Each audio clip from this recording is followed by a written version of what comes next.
It's spring. Everybody's ready to go to the farmer's market, eat some fresh local produce, but it's going to be pretty different this time.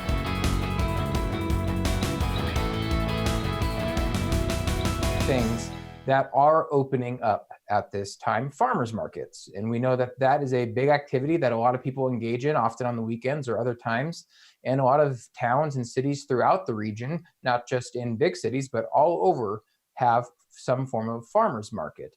But they are reopening now, or they will be reopening soon, with a lot of different measures in place. What are some of those safety measures that are now going to be in place as these farmers markets reopen? Well, it's interesting. It's a lot like what's happening at grocery stores. Farmers market around the state, they've kind of adopted these own measures that they have all agreed upon. And so for people who go to farmers markets and are used to them being community events where you see your neighbor and you hear some live music and you send the kids off to go play with other kids, all of that's going to be very different. A lot of them are going to count the number of people who get into the farmer market space.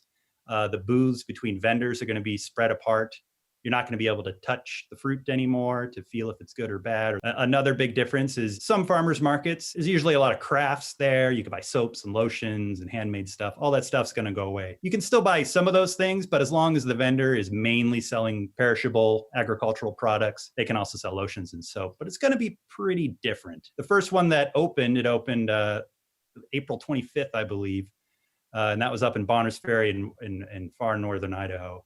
And over the month of May and into June, the rest of the farmers markets are going to slowly start to open. And as you said, they're all over the place. There's 5 in Spokane. There's many in the Tri-Cities area. I think one of Washington State's largest is in Richland. That one's going to open up mid-May.